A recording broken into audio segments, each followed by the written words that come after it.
Coronation Street has set the stage for Carla Connor and Lisa Swain's breakup later this week as Becky continues to twist the situation to serve her own selfish motives. This evening's episode opened with the pair making plans to meet at Chariot's for lunch and a conversation to reflect on their relationship, with Carla hinting she might even book them a room.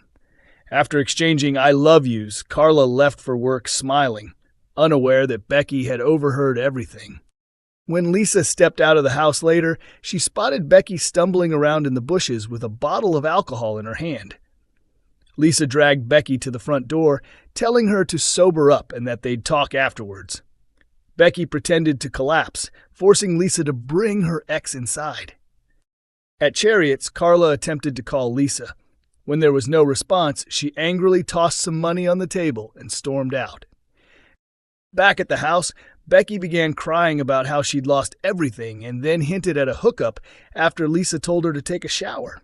An enraged Carla came home to find Becky lounging in her bathrobe, joking with Lisa and Betsy. "You ditched me for her," Carla snapped. "Today was meant to be about you and me, fixing things."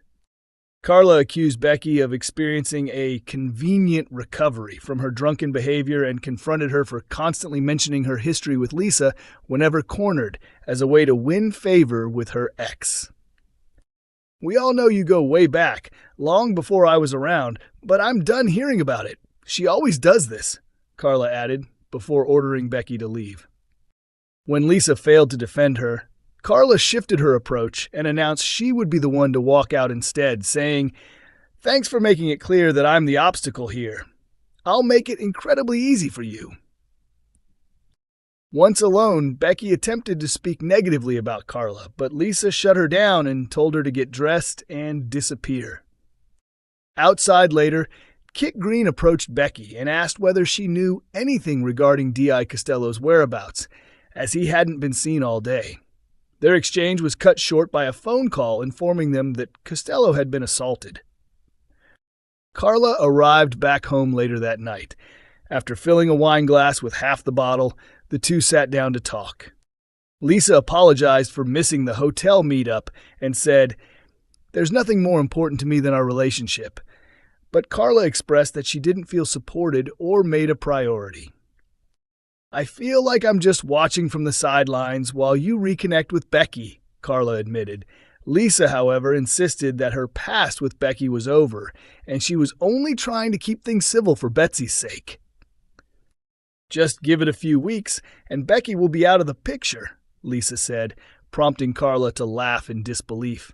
Carla accused Becky of fabricating everything, including claiming that people were after her, and said she intentionally got drunk today to wreck their hotel plans, criticizing Lisa for falling for it every single time. Lisa pleaded with Carla not to force her to choose between their relationship and Betsy's connection with her mother. But Carla replied that the decision had already been made and stood up to head to the hotel. Becky and Betsy arrived just as Carla was walking out, while a tearful Lisa begged her to stay. Becky appeared remorseful, but was it genuine? Will Lisa eventually recognize just how manipulative she is, and is Kit justified in being suspicious of her involvement in D.I. Costello's situation? Coronation Street cameo fuels major speculation over Emmerdale's missing villain John Sugden. Corriedale is expected to air next year. Fans of Emmerdale and Coronation Street are convinced that yet another significant clue has emerged, suggesting that missing antagonist John Sugden could be preparing to make a dramatic return in Corriedale next year. John disappeared abroad earlier this year in a muted departure that left viewers frustrated, especially after being at the center of several intense plots. Now, with subtle references appearing once more on Corrie, many believe his comeback is being carefully set up. John first appeared in Emmerdale in 2024 as the secret son of Jack Sugden. His half-sister Victoria attempted to welcome him, but it didn't take long for viewers to see his sinister savior complex, deliberately harming others so he could heroically step in and rescue them. His initial target was Nate Robinson, who died after having an adverse reaction to medication administered by John. Rather than admit what happened, John disposed of Nate's body in the lake and later framed Owen Michaels when the truth began to emerge. Nate wasn't the only casualty.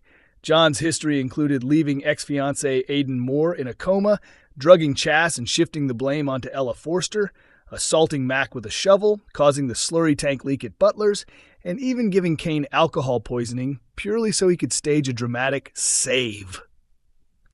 When everything fell apart, John abducted Mac and kept him imprisoned in an underground bunker for several weeks. He also sedated Aaron to maintain control over him. When that plan failed, John dragged Aaron off a cliff and framed Robert for the entire incident.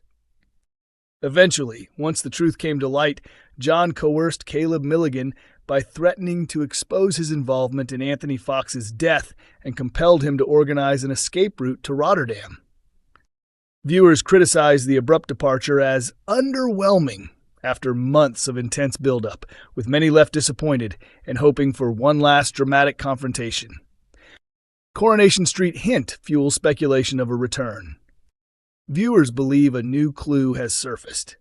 During Wednesday night's Coronation Street episode, November 26, police officer Kit Green was seen drinking tea right next to a wanted poster of John Sugden inside Weatherfield Police Station. The shot remained long enough for fans to pick up on it and start theorizing. This isn't even the first time his image has appeared. In September, John's face was also spotted on a Corrie wanted notice, leading many to suspect the shows are subtly laying the groundwork for a crossover. Some fans even joked that John is actually Andy Carver, a character portrayed by Oliver Farnworth in Corrie years before his time on Emmerdale. One viewer on X wrote, "Watch it turn out he's not really John Sugden at all. It's Andy from Corrie 2015 keeping up his fake identity game." Another added, "Since John arrived, I've joked that Andy survived. Phelan turned him into a murderer and then unleashed him in the Dales as John Sugden." Could John Sugden be returning in Corriedale? Fans believe it's likely. With Kev Townsend now causing drama for Robron and Emmerdale, and no word on John since his disappearance, some viewers doubt he's truly out of the picture. One fan commented, "Does anyone actually think he's gone for good, or could he still make a comeback?" Another observed, "They've got his wanted poster up in Corrie, so he's probably linked to Corriedale somehow." A third added confidently, "I'm completely convinced he's going to be a key player in Corriedale." The much-awaited Corriedale crossover is scheduled to air in January, marking the launch of the new simultaneous soap Power Hour. Producers from both shows have teased a major stunt with lasting repercussions.